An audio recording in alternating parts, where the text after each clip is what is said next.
রাগে যেন গোটা শরীর থরথর করে কাঁপছিল নিশিকান্তের।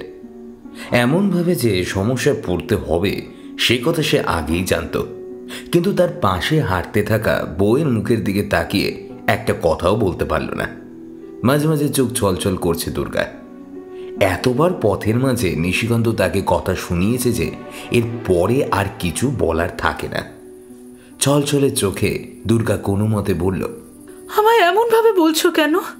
তোমার কি মনে হয় আমি সব জেনে শুনে আমি এমন করেছি?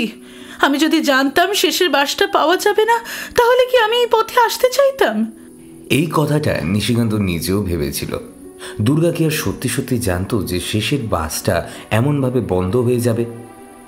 লোকজনের আর খেয়ে দিয়ে কাজ নেই, যখন তখন পথে ঘাটে হরতাল করছে। কোথায় কার ছাগল রাস্তায় বেরোতে গিয়ে চাপা পড়েছে, তার জন্য গ্রামের লোকজন রাস্তা বন্ধ করে রেখেছে। লোকজনদের সত্যিই খেতে কোনো কাজ নেই। বেটা ছাগল পুষবে আর সামনে রাখতে পারবে না। নিশিকান্ত রাগ করতে গিয়ে আর পারল না। এবার হঠাৎ হেসে ফেলল হো হো করে। হাসতে হাসতে পথের মাঝখানে দাঁড়িয়ে পড়ল। দুর্গা একটু অবাক হয়ে দেখতে লাগলো নিশিকান্তকে, তারপর নিজেও হাসতে লাগলো। তার পরনে লাল পেরে শাড়ি, গায়ে টুকিটাকি গয়নাপাত্র রয়েছে, তবে সেগুলো ঢাকা। মাথার উপর লাল কাপড়ের ঘোমটাটা আরেকটু আলকা করে নিয়ে দুর্গা বলল, ভারী হাসি হচ্ছে এখন, তাই না? দাঁড়াও দাঁড়াও, একবার বাড়িতে পৌঁছতে দাও, তারপর দেখবে। আশেপাশে কেউ কোথাও নেই। সোজা মাটির রাস্তাটা চলে গিয়েছে নদীর কাছ পর্যন্ত। ওরা আসলে ফিরছে নিশিকান্তের বাড়িতে। কিন্তু এই গ্রামে নিশিকান্তের চেয়ে বেশি দুর্গা থেকেছে। সে অনেক গল্প। এখন সামনের নদীটা কোনোভাবে পার হতে পারলে ওপারের একটা বড় রাস্তা প্রায় ৮ ঘন্টা মতো হাঁটা পথ পেরোতে পারলেই গ্রামের পেছনের দিক থেকে ওরা প্রবেশ করবে দেবানন্দপুরে। দূর থেকে চাঁদের আলোয় নদীর জলটা চিকচিক করে উঠতে দেখল দুর্গা। আর ঠিক তখনই একটা অদ্ভুত অনুভূতি হলো তার। যেন মনে হলো আশেপাশের নিস্তব্ধ জনহীন পথের কোনো এক আড়াল থেকে কেউ যেন তাদের দিকে তাকিয়ে দেখছে।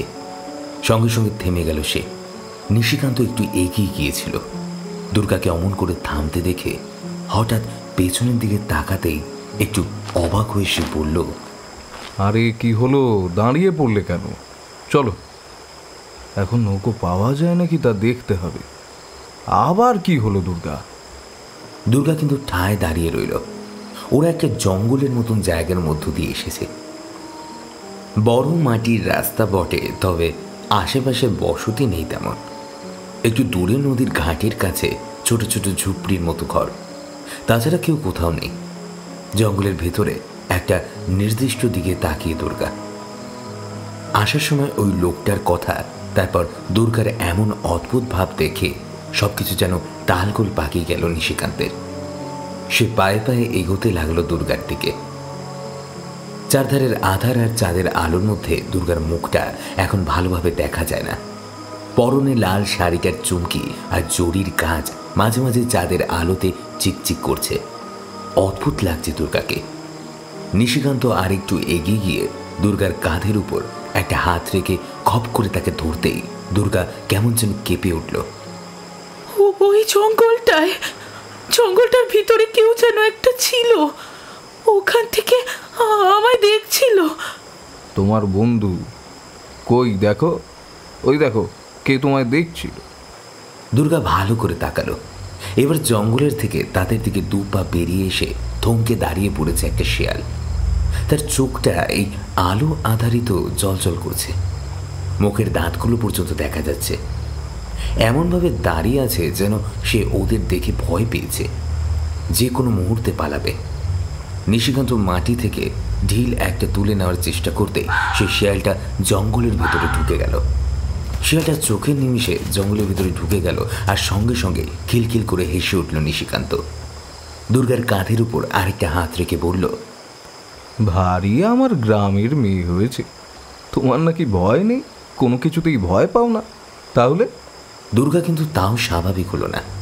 তার যেন বারবার মনে হচ্ছে সে একা নয়, আরও কেউ একটা ছিল। সে নিশ্চিতভাবে দেখেছে কেউ একটা অন্ধকারের ভেতর থেকে তার দিকে একভাবে তাকিয়েছিল। একরকম জোর করেই নিশিকান্ত দুর্গাকে নদীর ঘাটের কাছে নিয়ে যায়, কিন্তু নৌকা নেই। এত বড় নদী তো সাঁতরে পার হওয়া যাবে না। বিদ্যাসাগর তার মাকে দেখতে যাওয়ার সময় একবার নদী সাঁতরে পার হয়েছিল। এই গল্পটা নিশিকান্ত দুর্গার কাছ থেকে শুনেছিল, কিন্তু তাই বলে নিজের বাড়ি ফেরার জন্য নিশিকান্ত এত বড় নদী সাঁতরে পার হবে না। তার জন্য যদি এই ঝুপড়ির মধ্যে রাতটাও কাটাতে হয় সে রাজি। তাছাড়া নতুন বউয়ের সাথে ঝুপড়ি ঘরে একা রাত কাটাতে নিশিকান্তের আপত্তি নেই। সে কথা দুর্গাকে বলতেই দুর্গা যেন চোখটা কটমট করে তাকিয়েছিল তার দিকে, কিন্তু ভারত মন্দ নয়। একটু পরেই নদীর ঘাটের দিকে তাকিয়ে ওরা দেখতে পেল পাশাপাশি ডিঙি নৌকাটা বাঁধা রয়েছে, বড় বড় নৌকো, আর তারই ওপরে কেউ যেন বসে আছে। ঠিক বসে নয়, উবু হয়ে বসে হেলান দিয়ে ঘুমাচ্ছে বা অন্য কিছু করছে। মাঝে মাঝে লালচে আলো জ্বলে উঠছে। নৌকায় একজন আছে বলে মনে হচ্ছে, জানো? তুমি একটা কাজ করো না, একবার গিয়ে দেখো না একটু। নিশিকান্ত নদীর ধারে নেমে এলো। চরটা বেশি বড় নয়, তাল তাল কাদা এখানে ওখানে জমেছে। খুব বেশি দূর পর্যন্ত এগোনো যায় না। তাছাড়া নদীটা এবং নৌকোগুলো অন্ধকারে ডুবে আছে। ভাগ্যিস তাদের অল্প আলো নদীর জলে পড়ছিল, না হলে বোঝাই যেত না। নিশিকান্ত দুটো হাত মুখের দুপাশে জড়ো করে বলে, মাঝি ভাই, ও মাঝি ভাই, ও মাঝি ভাই। মাঝি ভাইয়ের ঘোর কাটলো মনে হলো না। বেশ কয়েকবার ডাকার পর সাড়া দিল। এত রাতে এ ঘাটে কারা গো? আমরা মাঝি ভাই, ওপারে যাব, দেবানন্দপুরে যাব। সঙ্গে নতুন বউ রয়েছে, এই একবার একটু পার করে দাও না। মাঝি কটমট করে তাকালো সেদিকে। এতক্ষণ ধরে জ্বলতে থাকা বিড়িটা তুলে ফেলে দিল। উঠে পড়ে এক ধাক্কায় নৌকোটাকে একটু সামনের দিকে নিয়ে আসায় চাঁদের আলোটা তার মুখের উপর গিয়ে পড়ল। কালি গায়ে বৃদ্ধ মতো লোক, মুখে খোঁচা খোঁচা দাড়ি, মাথায় মাঝারি আকারের সাদা কালো চুল, পরনে লুঙ্গির মতো একটা নোংরা কাপড়। খালি গায়ের উপর একটা গামছা জড়িয়ে রাখা ছিল এতক্ষণ। সেটাই ভালো করে জড়িয়ে নিয়ে এসে বলল, এত রাতে ওপারে যাবেন বাবু? আবার দেবানন্দপুর গ্রামে? ও দেবানন্দপুর যাওয়ার পথটা তো এই রাতের বেলা ভালো নয়। চোর ডাকাতের কথা বলছো মাঝি ভাই? ওসব নিয়ে চিন্তা নেই। চোর ডাকাত তো মানুষ বাবু, ওদের কিসের ভয়? ওদের ভয় নেই, ওখানে অন্য ভয় আছে। দেবানন্দপুর এই পথের আগে কখনো গিয়েছেন? কথা বলতে বলতে নৌকাটা নিয়ে নদীর ঘাটের কাছেই চলে এসেছিল মাঝি। নিশিকান্ত আর দেরি করল না, এমনকি তার আগে দুর্গাকে হাত ধরে নৌকার উপর তুলে দিয়েছিল। দুর্গার সঙ্গে থেকে থেকে মাঝে মধ্যে একটু চমকে উঠছিল, তবু কি আর করা যায়। নৌকা চলতে শুরু করলো, আর চলতে চলতে নিশিকান্ত জানতে পারল দেবানন্দপুরে যাওয়ার এই পথটা সত্যি সত্যি ভালো নয়। দেখো মাঝি ভাই, আমার দেবানন্দপুরে বাড়ি ঠিকই, তবে আমি এখানে থাকি না। আমি থাকি এখান থেকে অনেক দূরে, রসুলপুরে। সেখানে আমার মামার বাড়ি। এখানে মামাদের জায়গা জমি, সেসব দেখাশোনা আমায় করতে হয়। সেখানেই বিয়ে হয়েছে। তবে দুর্গা কিন্তু আমাদের এই গ্রামেরই মেয়ে। সেখানে গিয়েছিলাম সবাই মিলে। আমরা কয়েকজন থেকে যাই, বাকি সবাই চলে আসে। ওই দিক থেকে রেল স্টেশনের পথেই আসবো বলে ভেবেছিলাম, কিন্তু নানা কারণে আর কি, বুঝতেই পারছো। মাঝি সবই বুঝতে পারছিল। সে আর চোখে মাঝে মাঝে মুখ তুলে দুর্গার দিকে তাকাচ্ছিল। দুর্গা আগের মতোই কেমন থমথম মেরে বসে আছে। তার মুখে কোনো হাসি নেই, কথাও তেমন নেই। ব্যাপারটা বোধহয় আন্দাজ করতে পেরে নিশিকান্ত বলল, আর বলো না মাঝি ভাই, ও নাকি ওই জঙ্গলের কাছে কাকে যেন দেখেছে, আর তারপর থেকেই। কথাটা শুনে মাঝির হাতের দাঁড় থেমে গেল। সে সঙ্গে সঙ্গে বলে উঠল, কি সর্বনাশ কথা বলছো গো? ওখানে কাউকে দেখেছো মা? মা, তুমি সত্যি করে বলো তো আমায়, তুমি কাকে দেখেছো? হঠাৎ করেই মাঝির গলায় এমন পরিবর্তন আর দুর্গাকে মা বলে সম্বোধন করায় কেমন যেন থতমত খেয়ে গেল নিশিকান্ত। দুর্গা কিন্তু একটুও ঘাবড়াল না। আগের মতোই শান্ত, অথচ শান্ত গলায় বলল, একটা মেয়ে, একটা মেয়েকে দেখেছিলাম ওই জঙ্গলের মধ্যে। আমায় দেখছিল, আমায় যেন কিছু বলছিল, আমি বুঝতে পারিনি। তবে শিয়ালটা ছাড়া ওইখানে একটা মেয়ে ছিল। দুর্গার গলায় কথাগুলো শুনে নিশিকান্তর গাটা কেমন যেন শিরশির করে উঠল। চারপাশে অল্প অল্প ঠান্ডা হাওয়া দিচ্ছে। নৌকা চলতে চলতে নদীর মাঝামাঝি চলে এসেছে। দাঁড়টা দু হাতে চেপে ধরে অদ্ভুত চোখে তাকিয়ে রয়েছে দুর্গার দিকে মাঝি। দুর্গার সেদিকে খেয়াল নেই, সে একভাবে তাকিয়ে আছে নদীর কালো জলের দিকে। নিশিকান্ত কি বলবে বুঝতে পারল না। এমন অবস্থার মধ্যে পড়লে কিছুই বলা যায় না। সে বারবার মনে মনে ভাবতে লাগলো, গ্রামের লোকগুলো এত ভয় পায় না সব কিছুতে। একবার ওপারে পৌঁছে তারপর সোজা হেঁটে বাড়ি চলে যায়, তারপর যা হয় হবে। কিন্তু মাঝি যে কি ভাবছিল সে কথা ওরা বুঝতে পারল না। মাঝি বারবার যে নদীর ঘাট থেকে ওদের তুলেছে সেই ঘাটের দিকে তাকালো। আর একবার দেখতে পেল আলো আধারিতে অতি কষ্টে বোঝা যায় সেই ঘাটের জলে একদম কাছে দাঁড়িয়ে রয়েছে একটি ছায়া মূর্তি। একটা কথা বলি বাবু, যদি কিছু মনে না করেন, তাহলে আজ রাতে আপনারা ওই পথে যাবেন না। আজ রাতটা এমনি তো ভালো নয়, আমার মন কেমন করছে।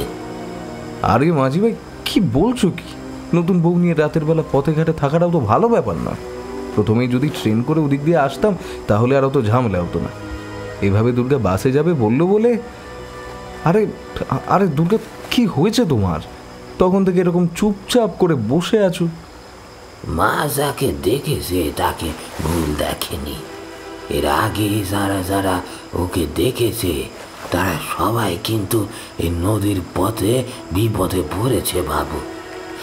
আপনাকে তো বারবার বারণ করছি, যদিও একবার ও যখন দেখেছে। আমাদের যেতেই হবে রাতের বেলা, ওই পথে আমাদের যেতেই হবে। নিশিকান্তর গাটা শিরশির করে উঠছিল।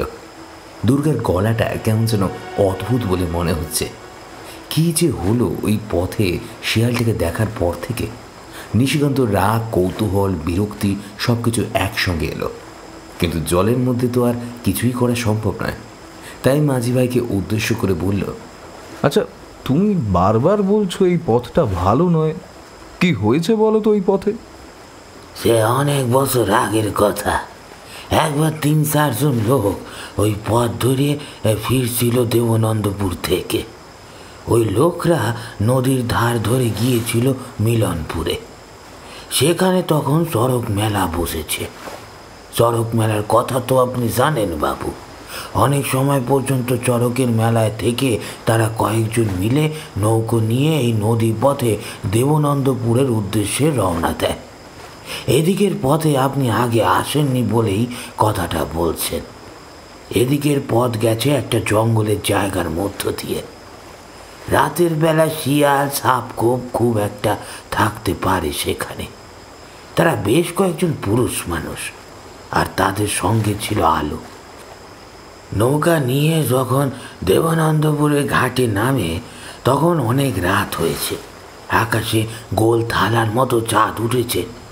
ঠিক কাজ যখন রয়েছে, প্রাণ হাতে নিয়ে ওরা জঙ্গল পথ ধরে ভেতরে ঢুকে পড়ে। ওদের মধ্যে ছিল ওই দেবানন্দপুর গ্রামেরই এক মোড়লের ছেলে। দেবানন্দপুরের সঙ্গে পাশে গ্রাম শশধরপুরে যে কেমন শত্রুতা রয়েছে সে কথা আশা করি তোমায় আর বলে দিতে হবে না। নিশিকান্ত মাথা নাড়ল। সে ছোটবেলা থেকে দুই গ্রামের মধ্যে শত্রুতার কথা শুনে এসেছে। তবে বর্তমানে সে সম্পর্ক নাকি খানিকটা ভালো হয়েছে। এখন দুই গ্রামের সম্পর্ক খানিকটা ভালো হলেও তখন কিন্তু তেমন ছিল না। একে অপরের গ্রামের মানুষদের ক্ষতি করার কথা ভাবত। সে রাতে ওরা সেখানে আসবে এমন কথা শশধরপুরের লোকেরা কিভাবে যেন খবর পেয়ে যায়। জঙ্গলের পথে ওরাই আক্রমণ করে। অতর্কিত আক্রমণে প্রথমটা হতভম্ব হয়ে পড়লেও পরে কিন্তু মোড়লের ছেলে লড়াই করেছিল। তবে শত্রু ছিল সংখ্যায় অনেকটাই বেশি। একসময় বাধ্য হয়ে হার মানতে বাধ্য হয়। লাঠির আঘাতে রক্তে ভেসে যায় কয়েকজনের শরীর। গোটা পথ ভেসেছিল রক্তে। শুধু তাই নয়, ওদের মৃতদেহগুলো খুঁজে পাওয়া যায় না।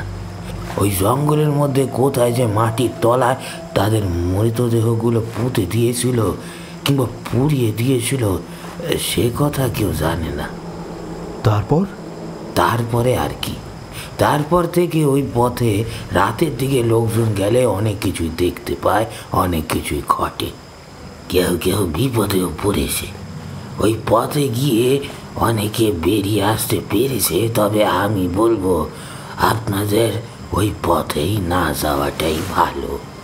দুর্গা কিন্তু আগের মতোই নিস্তব্ধভাবে বসে রয়েছে। নিশিকান্ত মাঝির মুখে কথাগুলো শুনতে শুনতে কৌতূহলী হয়ে পড়েছিল। ততক্ষণে ওরা প্রায় ওপাশের ঘাটের কাছে এসে পড়েছে। ওই পথে এখনো অনেক অতৃপ্ত আত্মারা ঘুরে বেড়ায় বাবু। তারা জ্যান্ত মানুষ পেলে কিন্তু এত সহজে ছেড়ে দেবে না। তাই সাবধান, খুব সাবধানে থাকবেন। যেতে চাইছেন যখন যান, তবে মাকে খুব সাবধানে রাখবেন। মা, তুমি এসো তাহলে। দুর্গা একবার মাঝি ভাইয়ের দিকে তাকিয়ে অদ্ভুতভাবে হাসল।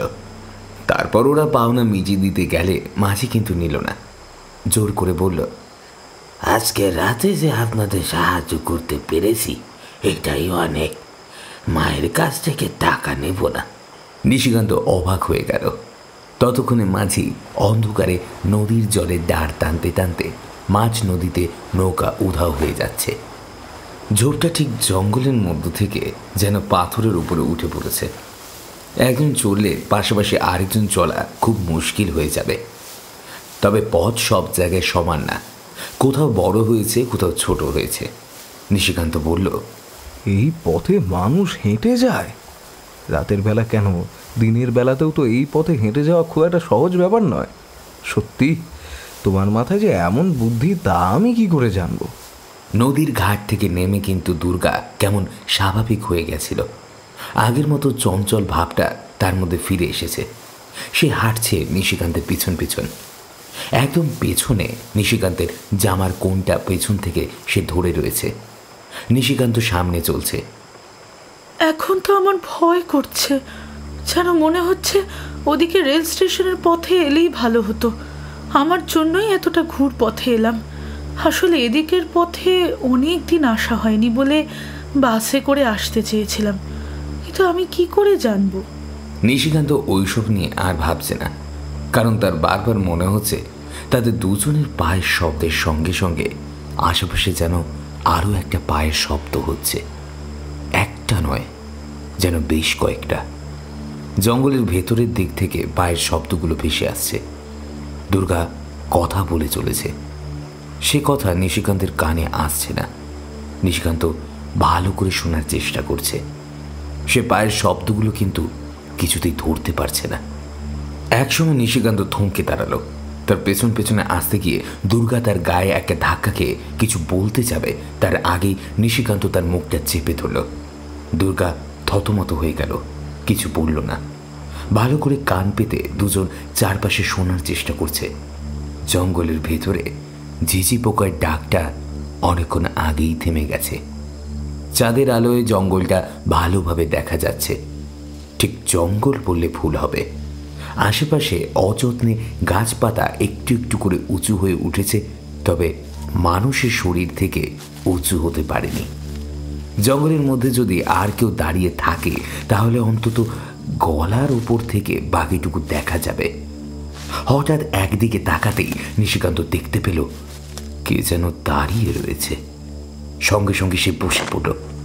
নিশিকান্ত দৃষ্টি যেন অনুসরণ করে সে বসে পড়েছে। আবার একই ঘটনা ঘটল সামনের দিকে, একই রকম দুবার তিনবার হওয়ার পরেই নিশিকান্ত একটু ভয় পেয়ে গেল। কে তোমরা? কে তোমরা বলো? নিশিকান্তের কথাটা শেষ হওয়ার সঙ্গে সঙ্গেই আশেপাশের জঙ্গলের ভেতর থেকে কারা যেন খিলখিল করে হেসে উঠল। দুর্গা ভয় পেয়ে গেল। ভয় পেয়ে সে চিৎকার করে উঠল, জঙ্গলের মধ্যে ওরা কারা? নিশিকান্ত অবাক হয়েছিল, কিন্তু দুর্গার মতন ভয় পায়নি। সে পথ ধরে দ্রুত সামনের দিকে এগোতে এগোতে বুঝতে পারল পেছনের দিকে সেই পায়ের শব্দগুলো এখন আর হেঁটে নয়, যেন তাদের দিকে দৌড়াতে দৌড়াতে এগিয়ে আসছে। চাঁদের আলোটা কখন যেন হঠাৎ করে কমে আসতে শুরু করেছে। নিশিকান্ত আকাশের দিকে তাকাতে দেখতে পেল চাঁদের আলো কমছে না, কালো মেঘগুলো ছেয়ে ফেলতে শুরু করেছে। শুধু একবার যদি অন্ধকার হয়ে যায় তাহলে নিশিকান্ত একটা ব্যাপার বুঝতে পারছিল, আশেপাশে যারা আছে তারা শুধু সাধারণ কেউ নয়। এটাই নয়, তারা শুধুমাত্র নিশিকান্ত আর দুর্গাকে লক্ষ্য করেই এগিয়ে আসছে। দ্রুত সামনের দিকে পা চালাতে লাগলো নিশিকান্ত। দুর্গা হাতটা শক্ত করে চেপে ধরেছে তার। জঙ্গলের মধ্যে সেই পথ ধরে দ্রুত সামনের দিকে এগিয়ে যাওয়া সহজ নয়, তবুও তারা এগোতে লাগলো। হঠাৎ করে থমকে দাঁড়িয়ে পড়ল নিশিকান্ত। পথের ঠিক মাঝখানে মাটির উপরে পড়ে রয়েছে একটা বাঁশ। এই জঙ্গলের মধ্যে কোথাও বাঁশ গাছ নেই, তাহলে এখানে বাঁশটা কোথা থেকে এলো? নিশিকান্ত আর দুর্গা একে অপরের মুখের দিকে তাকালো। কি করবে? বাঁশটাকে পেরিয়ে না গেলে পেছন থেকে ওরা চলে আসবে, আর বাঁশটাকে পেরোতে না পারলে যে কি হবে সে কথা ভেবেই ভয়ে আতঙ্কে নিশিকান্তের গোটা শরীরটা ছমছম করে ঘামতে লাগলো। আর ঠিক তখনই একটা ব্যাপার ঘটল।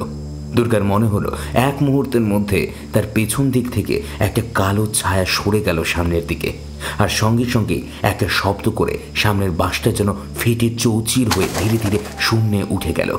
যদি একবার ভুল করে নিশিকান্ত কিংবা কেউ যদি তার উপর পা রাখত, এমনভাবে বাঁশটা ছিটকে যেত। আর তারপর ব্যাপারটা বুঝতে না বুঝতে আবার হাঁটতে লাগলো ওরা। পেছন থেকে এবার চাপা হাসির শব্দ ভেসে আসতে লাগলো। একসঙ্গে দুর্গা পেছনের দিকে তাকিয়ে, ওগুলো কি? দুর্গার কথায় নিশিকান্ত পেছন দিকে তাকাতেই দেখল অন্তত মানুষের চেয়ে দ্বিগুণ লম্বা কয়েকটা ছায়া জঙ্গলের ভেতর দিক থেকে ওদের দিকে এগিয়ে আসছে। তারা কেউ জঙ্গলের পথে নেই, জঙ্গলের মধ্য থেকে অনায়াসে তার পিল পিল করে এগোচ্ছে। ওদেরকে ধরতে পারলে যে কি হবে তার বলার অপেক্ষা থাকে না। এইভাবেই অনেকটা পথ পেরিয়ে এলো ওরা, কিন্তু আর পারছে না, হাঁপিয়ে গেছে। ভয়ে আতঙ্কে দুজনের শরীর যেন অবসন্ন হয়ে পড়েছে। পথের একপাশে একটা ছোটখাটো শক্ত কাণ্ডের গাছের গায়ে হেলান দিয়ে নিশিকান্ত বসে পড়ল এবং হাঁপাতে হাঁপাতে বলল, আমি আমি তো কিছুই বুঝতে পারছি না, কারা আমাদের পিছু নিয়েছে, আর আর কেনই বা পিছু নিয়েছে বলো তো? দুর্গা আবার আগের মতোই চুপ করে গেছে। সে কোনো কথা বলছে না, জঙ্গলের দিকে তাকিয়ে একভাবে কি যেন দেখে চলেছে। নিশিকান্ত একটু বিরক্ত হয়ে দুর্গার কাঁধের উপর হাত রাখল। ঠিক সঙ্গে সঙ্গে দুর্গা মুখ ঘুরিয়ে তাকালো তার দিকে। নিশিকান্তর মনে হলো তার বুকের ভেতরের হৃৎপিণ্ডটা মুখ থেকে ছিটকে বাইরে বেরিয়ে আসবে। দুর্গার দুই চোখের মণি কোথাও যেন সাদা হয়ে গেছে। ঠান্ডাভাবে সাদা চোখে দুর্গা নিশিকান্তের দিকে তাকিয়ে থাকতেই নিশিকান্ত গাছের জায়গাটা থেকে ছিটকে সরে এলো একপাশে। এবার দুর্গার মুখে ধীরে ধীরে ফুটে উঠল একটা অদ্ভুত হাসি। দুর্গা মুখ খুলল না, অথচ নিশিকান্ত শুনতে পেল দুর্গার মুখ থেকে বেরিয়ে আসছে একটা অদ্ভুত গলা। দুর্গাকে এখন ডেকে কোনো লাভ নেই, ওকে পাবে না। খুব সাবধানে জঙ্গলের পথে এগিয়ে চলো, বসে থেকো না। যত বসে থাকবে তত তোমাদের বিপদ। ওরা কিন্তু পিছু পিছু আসছে। কিন্তু তুমি কে? আমার দুর্গা কোথায় গেল? কোথায় গেল দুর্গা? দুর্গা এখানেই আছে, চিন্তা করো না। উঠে পড়ো, উঠে পড়ো বলছি। ওরা আসছে, ওরা আবার আসছে, আমি চাই। সঙ্গে সঙ্গে নিশিকান্তের মনে হলো দুর্গার শরীরটা যেন একটা ঝাঁকুনি খেলে গেল। তারপরে দুর্গা ফ্যাল ফ্যাল করে অবাক হয়ে তার দিকে তাকালো। দুর্গার চোখে মুখে আতঙ্ক, তার চোখের কোণটায় খচখচ করছে। নিশিকান্ত বুঝতে পারল বসে থাকাটা ঠিক হচ্ছে না, তাই তাড়াতাড়ি দুর্গার হাত ধরে তাকে তুলে নিয়ে সামনের দিকে এগোতে যাবে। এমন সময় দেখতে পেল পথের ওপর থেকে পথের মাঝখানে হামাগুড়ি দিয়ে এসে দাঁড়িয়েছে কয়েকটা কালো কালো ছায়া মূর্তি। তাদের অদ্ভুত হিংস্র রূপ, তাদের গা থেকে কালো কালো অন্ধকার যেন গলে গলে পড়ছে নিচে। একটা অদ্ভুত বিভৎস গন্ধে ভরে গেছে চারপাশটা। নিশিকান্ত পেছনের দিকে তাকালো। পেছনের দিক থেকেও সেই হামাগুড়ি দেওয়া বিভৎস দুটো মূর্তি পেছনের দিকে এসে দাঁড়িয়েছে। দুর্গা ভয়ে আতঙ্কে চিৎকার করে উঠত এমন সময়, কিন্তু চিৎকার করল না। একটা অদ্ভুত খটকা এতক্ষণ পরে তার মনে এসে লাগতে শুরু করলো। সেই কালো মূর্তিগুলো এবার এক পা করে এগোতে লাগলো তাদের দিকে। তারা মাঝখানে পড়ে গেছে, কি করবে বুঝতে পারল না। এমন সময় নিশিকান্তর মনে হলো কে যেন ওদের কানের কাছে আস্তে আস্তে বলছে, পালাও পালাও, এক্ষুনি পালাও, এক্ষুনি জঙ্গলের মধ্যে পালিয়ে যাও। নিশিকান্ত দুর্গার হাতটা ধরল। ছায়ামূর্তিগুলো ততক্ষণে ওদের গায়ের উপর ঝাঁপিয়ে পড়ার জন্য তৈরি হয়েছে যেন। এক মুহূর্তের মধ্যে নিশিকান্ত দুর্গাকে টেনে জঙ্গলের ভেতরে ঢুকিয়ে ফেলল। আর ছায়ামূর্তিগুলো ঝাঁপিয়ে পড়ে একে অন্যের গায়ে লুটুপুটি খেয়ে অন্ধকারে মিশে খান খান হয়ে যেতে লাগলো। জঙ্গল ঠিক নয়, উঁচু খানিকটা ডালপাতা আর তার সঙ্গে লতা পাতাগুলো জড়িয়ে জারিয়ে আছে। অতি কষ্টে তার মধ্য থেকে দৌড়াতে দৌড়াতে একটা গাছের কাছে এসে নিশিকান্ত আর দুর্গা চুপ করে বসে পড়ল। আমরা কি এই পথ ধরে সত্যি সত্যি বেরোতে পারবো নাকি বেরোতে পারবো না? চিন্তা করো না, একটু অপেক্ষা করো, আমি সব কিছু ঠিক করে দেব। একটুখানি চুপ করে বসে থাকো। ওই যে আবার কাদের যেন পায়ের শব্দ শোনা যাচ্ছে। এমন সময় নিশিকান্ত দেখতে পেল দুর্গার পেছনে এসে দাঁড়িয়েছে একটা মাঝারি উচ্চতার ছায়ামূর্তি। তার চোখগুলো টকটকে লাল, হাতের নখগুলো সাদা লম্বা লম্বা, যেন ধারালো ছুরি, এবং তার নখগুলো উপরে কেউ বসিয়ে দিয়েছে। মূর্তি এবার তাকালো নিশিকান্তের দিকে। দেবনানন্দপুরে এই জঙ্গলের ভেতরে যাদের আলোয় কেউ বেরোতে পারবে না, তোরা জানিস না? কে তুই? বাড়ি ফিরতে দে আমাদের। কেন আমাদের এমন ভাবে ভয় দেখাস? ভয় কেন দেখাবো? আজ থেকে তোরা যে এখানেই থাকবি। আমাকেও তো এখানেই মরতে হয়েছে। এইখানে তারপর থেকেই আমি আছি, মুক্তি পাইনি। আর আমার সঙ্গে ওরাও তো আছে, তোরাও থাকবি। মূর্তিটা হাত তুলে আঙুল দেখালো নিশিকান্তর পেছনের দিকে। নিশিকান্ত মুখ ঘোরাতেই দেখতে পেল গাছের ছায়ার তলায় কতগুলো ওরকমই ছায়ামূর্তি এসে দাঁড়িয়েছে। তারা এক পা করে এগোচ্ছে নিশিকান্তের দিকে। এদিকে মাটির উপর পড়ে দুর্গা জ্ঞান হারিয়ে ফেলেছে। নিশিকান্ত ছুটে পালাতে পারে, কিন্তু দুর্গা তো এই অবস্থায় ছুটে পালাতে পারবে না। বারবার নিজের বোকামির জন্য নিজেকে চড় মারতে ইচ্ছা হলো নিশিকান্তের। নৌকাতে মাঝি ভাই বলেছিল আসার সময়, বাস স্ট্যান্ডের কাছে সেই লোকটা বলেছিল, কিন্তু কোনো কথাই শুনল না সে। এমনকি নদীর ঘাটের কাছে তো দুর্গা নিজেও বলেছিল। হঠাৎ দুর্গার কথা মনে পড়ে গেল নিশিকান্তের। আর ঠিক সেই মুহূর্তেই নিশিকান্ত দুর্গার দিকে তাকাতেই দেখতে পেল দুর্গার অদ্ভুত একটা হাসি মুখে তার দিকে তাকিয়ে রয়েছে। তার মাথার এক পাশটা কেটে গল গল করে রক্ত বের হচ্ছে। দুর্গা, দুর্গা! একটা ঠান্ডা বরফের মতো হাত নিশিকান্তের গলার কাছে এসে পড়েছে। নিশিকান্ত বুঝতে পারছে ওই আত্মাদের হাতে আজ রাতেই তাকে মরতেই হবে। এখান থেকে আর কোনো মুক্তি নেই, কিন্তু শেষ চেষ্টা একটা করতেই হবে। তাই সে এগিয়ে গেল সামনের দিকে। আর ঠিক তখনই মাটি থেকে দুর্গার শরীরটা শক্ত পাথরের মতো যেন টান টান হয়ে উঠে পড়ে। কি যে হচ্ছে! মূর্তিমান সাদা লম্বা আত্মাগুলো দুর্গার কাছে বারবার এগিয়ে গেল বটে, কিন্তু দুর্গা থামল না। সে পেছনের দিকে ঘুরে তাকাতেই কি যে হলো নিশিকান্ত বুঝল না। তার চোখের সামনে দুর্গার সঙ্গে সঙ্গে সেই মূর্তিটাও ছিটকে ঢুকে গেল জঙ্গলের ভেতরে। দুর্গা, দুর্গা, আমার ছেড়ে যেও না। পেছনের মূর্তিগুলো তখন নিশিকান্তের দিকে আবার এক পা করে এগোতে শুরু করেছে। নিশিকান্ত ছুটতে লাগলো সামনের দিকে। কি হবে, কি করবে, কিচ্ছু বুঝতে পারছে না। দুর্গা কোথায় গেল? দুর্গাকে ছাড়া সে বাড়ি ফিরবেই বা কী করে? নতুন বউ নিয়ে বাড়ি ফেরার পথে সে নতুন বউকে হারিয়ে এসেছে, এমন কথা তো আর গ্রামে বলা যাবে না। নিশিকান্তের এখনই নদীর পাড়ে ছুটে যেতে ইচ্ছা করলো। সেখানে যদি মাঝি ভাইয়ের সাথে তার দেখা হয়, সে যদি তাকে সাহায্য করতে পারে। কিন্তু নদীটা কোন দিকে? জঙ্গলের মধ্য থেকে মাথা উঁচু করে তাকালেও নদী কোন দিকে সেটা ভালোভাবে বোঝা যাচ্ছে না। পিছনের ছায়ামূর্তিগুলো তখনও হেঁটে আসছে।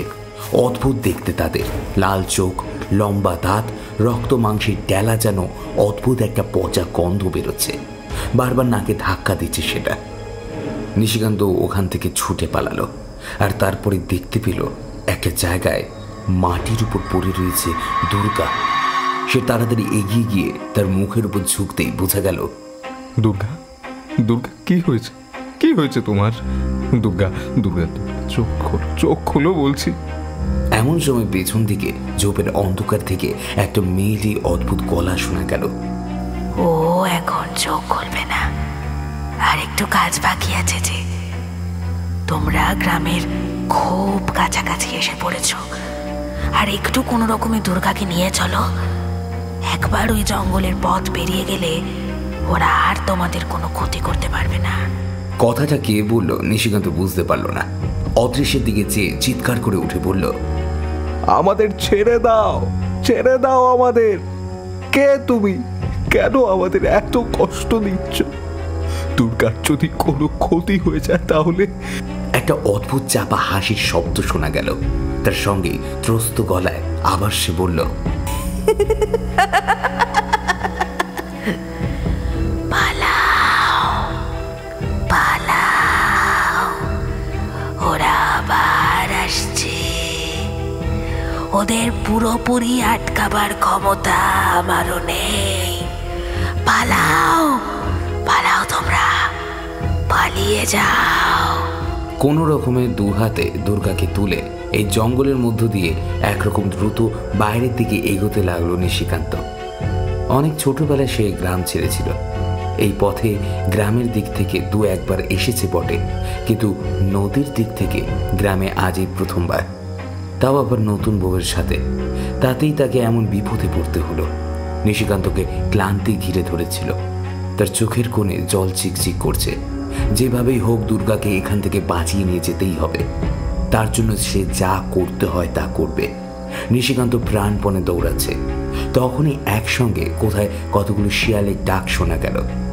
একটা ফাঁকা মতো জায়গা দেখতে পেল সে। এখানটা পেরিয়ে আবার ওপাশটার জঙ্গলে ঢুকতে হবে। এমন সময় দেখতে পেল সামনের ফাঁকা জায়গাটাতে কতগুলো শিয়াল একভাবে দাঁড়িয়ে আছে। শিয়ালগুলো দুটো চোখ যেন হলদে আলোয় ঠিকরে বেরিয়ে আসছে। তাদের মুখ থেকে আগুনের হলকা বেরিয়ে আসছে। তীব্রভাবে তারা মুখটা তুলে ডাকার জন্যই যেন চোখ তুলে একবার তাকিয়ে আছে নিশিকান্তের দিকে। নিশিকান্ত দুই হাতে দুর্গাকে তুলে এনেছিল, কিন্তু আর পারছে না। এখন তাকে খানিকটা নামিয়ে রাখে। আজ রাতে যদি আমায় মরতে হয় আমি মরব, কিন্তু দুর্গার কোনো ক্ষতি তোদের কাউকে আমি করতে দেব না। চলে যা। শিয়ালগুলো পায়ে পায়ে এগোতে লাগলো নিশিকান্তের দিকে, যেন এই তাদের সেই সুযোগ। এই জঙ্গলটা পেরিয়ে জঙ্গল থেকে বেরোতে পারলে পথের শেষ প্রান্তে এসে উপস্থিত হবে ওরা। তারপরেই খোলা মাঠ, আর তারপরে দেবানন্দপুর গ্রাম। রাত তখন একেবারে শেষের দিক, আর একটু পরেই পূর্ব আকাশে লালচে হয়ে উঠতে শুরু করবে। নিশিকান্ত চুপ করে দাঁড়িয়ে রইল দুর্গাকে আড়াল করে। ওদিকে 5টা শিয়াল পায়ে পায়ে এগোতে লাগলো তাদের দিকে। মাঝি বলেছিল, সবাই বলে ওই মোড়লের ছেলের সঙ্গে আরো 4 জন ছিল, মোট 5 জন। সেই 5 জনের আত্মা নাকি ওই দেবানন্দপুরের পথে জঙ্গলের মধ্যে এখনো ঘুরে বেড়ায়।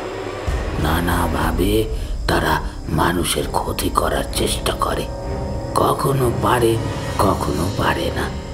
নিশিকান্তের বুঝতে অসুবিধা হলো না।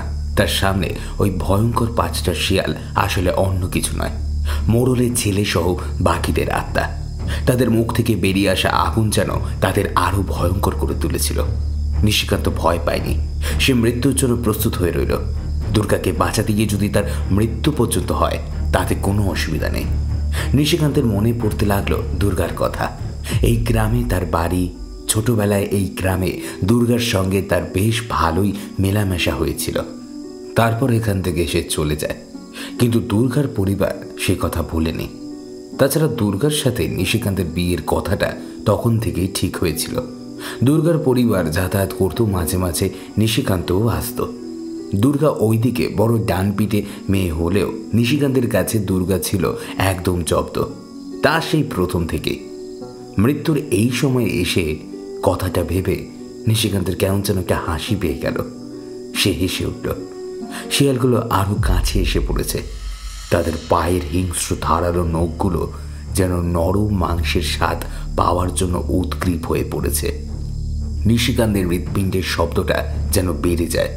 শিয়ালগুলো একসঙ্গে তার উপর ঝাঁপিয়ে পড়তে যাবে, ঠিক এমন সময় একটা হ্যাচকা টানে নিশিকান্ত সরে যায়।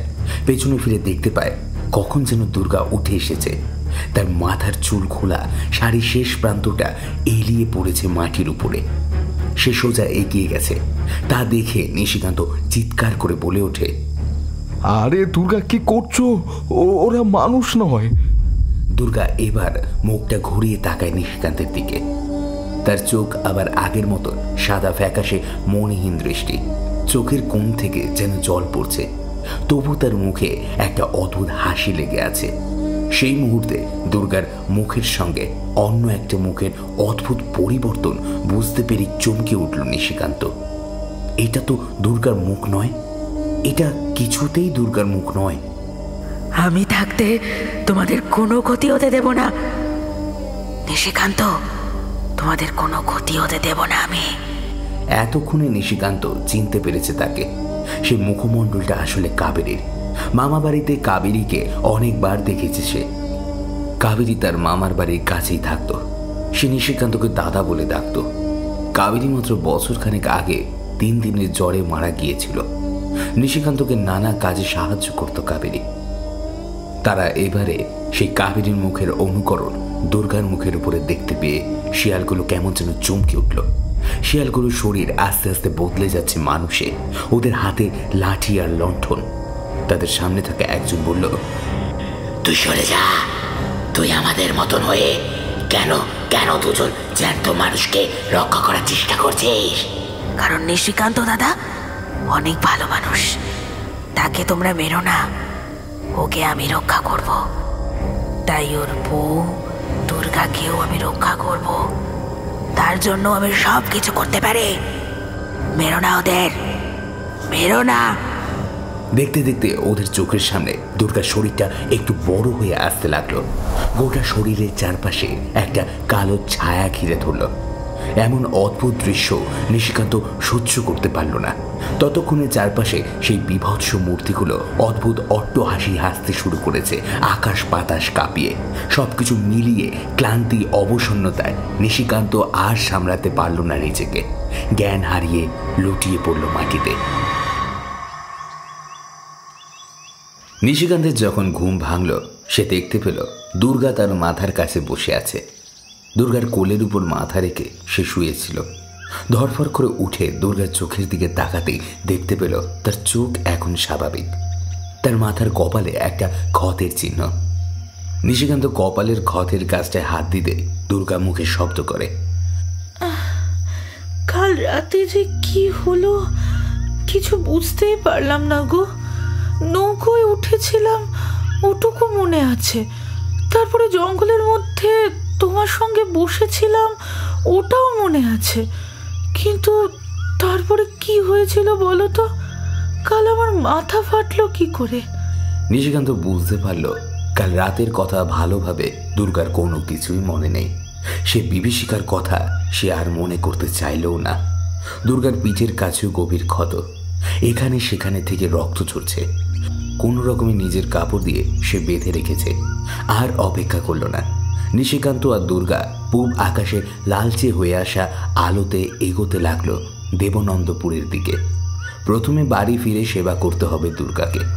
নিশিকান্ত ভাবল নতুন বউকে নিয়ে সে এমনভাবে নিজের গ্রামে পৌঁছাতে হবে, এই কথা সে স্বপ্নেও ভাবতে পারেনি। তোমায় বলেছিলাম, বিশ্বাস করলে না। একটা কালো ছায়া আমি দেখেছিলাম, সত্যি। ওটা কি ছিল সেটা এখনো বুঝতে পারিনি আমি। নিশিকান্ত জানে ওটা কে ছিল। ওটা ছিল কাবেরী। 1 বছর আগে মারা যাওয়া তারই পরিচিত একজন, যে এতদিন পরেও তাদের রক্ষা করার জন্য এখানে এসেছে। কিন্তু হঠাৎ করে মনে পড়ল দুর্গা কাউকে দেখেছে সে কথাটা শুনতে পেয়ে মাঝি চমকে উঠেছিল। তাহলে মাঝি কি কিছু বুঝতে পেরেছিল? আর ভাবতে পারল না নিশিকান্ত। এসব এখন থাক, বাড়ি ফেরার প্রয়োজন। একটু খুঁড়িয়ে খুঁড়িয়ে ক্লান্ত দুর্গাকে নিয়ে নিশিকান্ত এগিয়ে গেল তার বাড়ির দিকে।